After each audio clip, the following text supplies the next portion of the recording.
Market లో invest చేసి మీ డబ్బులు డబుల్ చేసుకోవాలనుకుంటున్నారా? సుందరరామిరెడ్డి గారి లైవ్ సెమినార్ కి అటెండ్ అవ్వండి.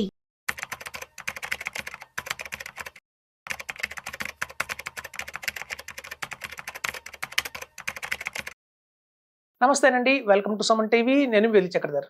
చాలా మంది స్టాక్ మార్కెట్లోంచి ఇప్పుడు బయటకు వెళ్ళిపోదాం అనుకుంటున్నారు, అలాగే పౌజ్ పెడదాం అనుకుంటున్నారు. అంటే ఇప్పుడు చూడండి, ప్యానిక్ అవుతున్నారు స్టాక్ మార్కెట్స్లో ఇన్వెస్ట్మెంట్ చేయడానికి. ఇప్పుడు చాలా మంది దగ్గర మేము పిఎంఎస్ఎస్ కానీ ఏఎఫ్ కానీ చేయమని చెప్తే కొంచెం ఆగుదామండి, ఎందుకంటే మార్కెట్ కొంచెం స్టెబిలిటీ వచ్చాక చూద్దాము, కొంచెం స్టాక్ మార్కెట్లో ఇప్పుడు ఈ ప్యానిక్ సిచ్యువేషన్ పోయిన తర్వాత మనం ఇన్వెస్ట్మెంట్ చేద్దాం అనుకుంటారు. చూడండి, గతంలో కూడా మనం కోవిడ్ టైంలో కూడా రికమెండ్ చేస్తాం చాలా మందికి. అట్లాగే పెద్ద ఒక ఫాల్ ఉన్నప్పుడు కూడా మేము రికమెండ్ చేస్తుంటాం జనరల్గా. ఎలాంటి టైంలో మనం టైమింగ్ చేయకండి, మార్కెట్ని ఎప్పుడు కూడా మీరు టైమింగ్ చేయకండి. టైమింగ్ చేయడం వల్ల ఏమవుతుందంటే మనం ఒక ఆపర్చునిటీ మిస్ అవుతాము. ఇప్పుడు నాకు మంచి ఎగ్జాంపుల్తో చెప్తాను. లాస్ట్ టైం మార్కెట్ ఒకసారి ఇట్లాంటి కరెక్షన్స్ జరిగినాయి 2019 ఆ టైంలో. అయితే ఒక ఇన్వెస్టర్ మన దగ్గరకు వచ్చారు. ఆయన చెప్పింది ఏంటంటే, సార్ మాకు ఒక ఆస్తి పంపకాలలో నాకు ఒక 20 lakhs దాకా వచ్చాయండి. సో ఈ 20 lakhsని కనుక నేను ఇన్వెస్ట్ చేద్దాం అనుకుంటున్నాను స్టాక్ మార్కెట్లో. కాకపోతే మార్కెట్ చాలా వాలటాలిటీగా ఉంది, చాలా డిప్ అవుతుంది మార్కెట్. కొంచెం స్టేబుల్ అయ్యాక, కొంచెం మార్కెట్ స్టేబుల్ అయ్యి ఒక బుల్ రన్ అనేది కొంచెం మళ్ళీ ఫేజ్ అనేది కొంచెం స్టార్ట్ అయ్యాక అప్పుడు ఇన్వెస్ట్మెంట్ చేస్తానండి, కొంచెం నాకు రిమైండ్ చేయండి అని చెప్పారు. సరే అని చెప్పి మనం ఇప్పుడు ఏదైనా కస్టమర్ ఎప్పుడైతే ఎలా అయితే అంటారో మనం దాని ప్రకారం ఓకేనండి, మాకైతే ఎక్స్పీరియన్స్ ఉంది, ఇలాంటి మార్కెట్ కండిషన్స్ వాలటాలిటీ మేము చాలా చూసాము, రైట్ టైం టు ఇన్వెస్ట్మెంట్, కానీ మీకు కొంచెం భయంగా అనిపిస్తే కొంచెం వెయిట్ చేద్దామని చెప్తున్నాం. సో అలా అయితే మార్కెట్లో కొంచెం ఒక 6 months తర్వాత మళ్ళీ ఒక మంచి ర్యాలీ స్టార్ట్ అయింది. అప్పుడు నేను కాల్ చేయడం జరిగింది. సార్ మనకు కొంచెం మార్కెట్ స్టెబిలిటీ ఉంది, చూస్తున్నారు కదా, న్యూస్ వింటున్నారు, అలాగే మార్కెట్ కూడా కొంచెం ర్యాలీ స్టార్ట్ అవుతుంది మెల్లమెల్లగా, ఇప్పుడు ఇన్వెస్ట్మెంట్ చేద్దామండి, మీరు 20 lakhs ఇన్వెస్ట్ చేద్దామన్నారు కదా అన్న.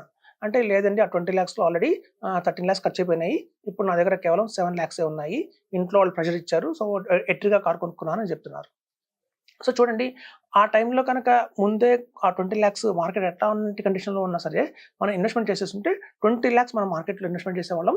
2019లో ఇన్వెస్ట్మెంట్ చేసి 2024లో వెయిట్ చేసిన ఈ 5 yearsలో ఎలా పెరిగిందో మీ అందరికి తెలుసు. ఎకానమీ ఎంత ఫాస్ట్గా గ్రో అయింది, మనకి ఎంత మంచి ర్యాలీ వచ్చింది, పెట్టిన ప్రతి ఒక్క ఇన్వెస్ట్మెంట్ ప్రతి ఒక్క 1 lakh కూడా 2.5 lakhs దాకా అవడం జరిగింది.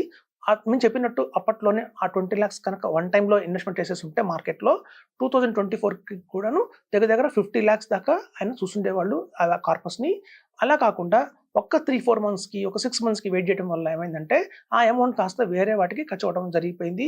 నిజంగా వాళ్ళకి ఆ కార్ కొనుక్కోవడానికి అంత అవసరం లేదు, అంత ఇంపార్టెంట్ కాదు అది. కాకపోతే అమౌంట్ వచ్చింది, పెద్దల ఆస్తి నుంచి డబ్బులు వచ్చినాయి, ఒక 20 lakhs వచ్చాయి కాబట్టి ఇంట్లో ఫ్యామిలీ వాళ్ళందరూ ఫోర్స్ చేయడం వల్ల ఒక లాంగ్ డ్రైవ్కి వెళ్ళాలి అంటే మన కార్ సరిపోదు, కొంచెం పెద్ద కార్ తీసుకుందాం, అట్లాంటివన్నీ వచ్చినాయి, థాట్స్ వచ్చాయి. సో అనుగుణంగానే అటు వెళ్ళిపోయాయి. సో ఇప్పుడు చూస్తే కేవలం 7 lakhs ఇన్వెస్ట్మెంట్ చేశారు, అది మీకు తెలుసు. 15 lakhs కూడా అవ్వలేదు.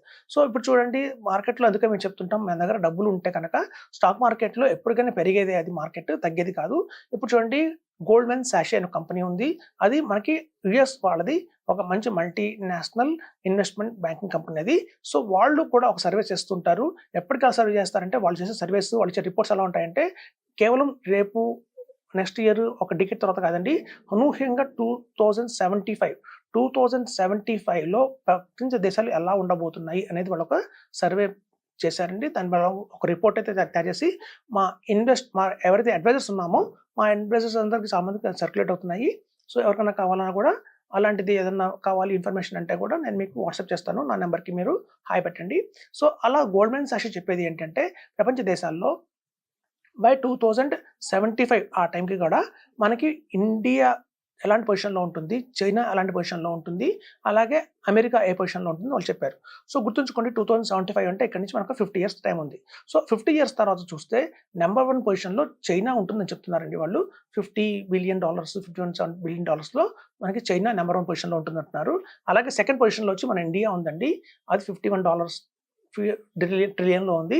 అలాగే చూస్తే నెక్స్ట్ థర్డ్ పొజిషన్లోకి వచ్చేసి మనకి యూఎస్ ఉందని చెప్తున్నారు.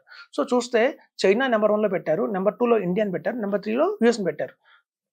ఇంతవరకు ప్రతి వాళ్ళు ఎక్స్పెక్ట్ చేస్తారు, ఓకే ఇక్కడి నుంచి ఒక 50 ఏళ్లలో మనం ఈ 3 countries ఇట్లా ఉండొచ్చు, ఇందులో పెద్ద ఆశ్చర్యం ఏముంది, ఇట్లాగే ఉండబోతాయేమో అని కొంతమందికి అవగాహన అయితే ఉంది. కానీ నాకు షాక్ అయిన న్యూస్ ఏంటంటే 6th ప్లేస్లో వాళ్ళు పాకిస్తాన్ పెట్టారు. ఇప్పుడు చూడండి పాకిస్తాన్ ఇవాళ ఉన్న పరిస్థితి ఏంటి అందరికీ తెలుసు. ఇట్లాంటి పరిస్థితుల్లో ఉన్న పాకిస్తాన్ అంటే ఇది 1 మంత్ బిఫోర్ వచ్చిన రిపోర్ట్ అనుకోండి. మరి ఇప్పుడు ఏమైనా ఆఫ్టర్ వార్ ఏమన్నా మారుతుందో తెలీదు మనకి. బట్ వాళ్ళు ఇచ్చిన ప్రొడిక్షన్స్ ఎలా ఉన్నాయంటే పాకిస్తాన్ అనూహ్యంగా 6th పొజిషన్‌లోకి వస్తుంది. విత్ $12 ట్రిలియన్ ఉంటుందని చెప్తున్నారు. సో దీన్ని బట్టి మనం ఒక 2 విధాలుగా అర్థం చేసుకోవచ్చు. ఏదైనా పాకిస్తాన్‌లో ఈ టెర్రర్ యాక్టివిటీస్ అన్నీ ఆగిపోయి ఏదన్నా కంట్రీ అటు చైనా కావచ్చు, అటు యూఎస్ కావచ్చు, అటు ఇండియా కావచ్చు దాన్ని మొత్తాన్ని వరల్డ్ తీసుకొని దాన్ని ఒక రన్‌గా పైకి తీసుకెళ్తారేమో అన్న క్వెషన్ మార్క్ కూడా ఉంది. సో మనకు తెలీదండి. బై 2075లో మనం 2040, 45 కల్లా కూడా మనకి ఇది ఎంతవరకు వాస్తవం, ఈ రిపోర్ట్ ఎంతవరకు వాస్తవం అనేది మనకి 2040, 45 కల్లా ఒక ఐడియా వచ్చేస్తుంది.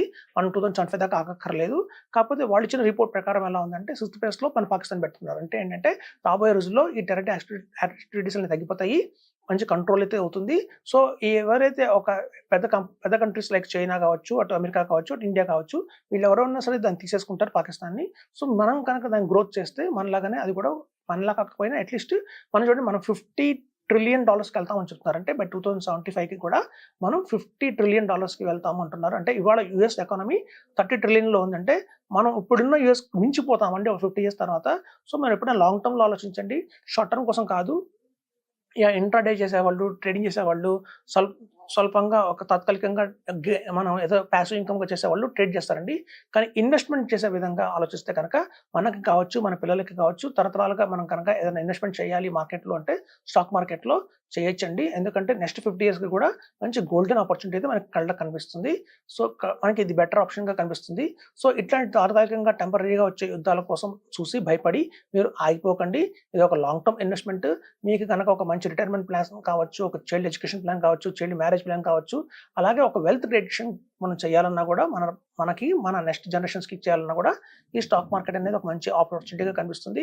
సో ఈ గోల్డ్‌మెన్ సాషే వాళ్ళు ఇచ్చిన ఈ రిపోర్ట్ ప్రకారం మనకు తెలుస్తుంది ఏంటంటే ఇండియాలో రాబోయే నెక్స్ట్ 50 ఇయర్స్‌లో కూడా టాప్‌లో చైనా ఉంది, సెకండ్ ఇండియా ఉంది, థర్డ్ యూఎస్ ఉంది. సో ఇదండి మన ఎకానమీ చాలా స్ట్రాంగ్‌గానే ఉండబోతుందని చెప్తున్నారు అందరూ కూడా. సో దీన్ని పరిగణనలో ఉంచుకొని ఇన్వెస్ట్‌మెంట్స్ చేయండి. వీలైనంత వరకు స్టాక్ మార్కెట్‌లో ఉండడానికి ట్రై చేయండి. ఒక మంచి ప్రొఫెషనల్స్ ద్వారా ఇన్వెస్ట్‌మెంట్ చేయండి. అలాగే మీకు ఒక మంచి రిజల్ట్స్ అయితే చూడండి అని చెప్తున్నాను. Thank you.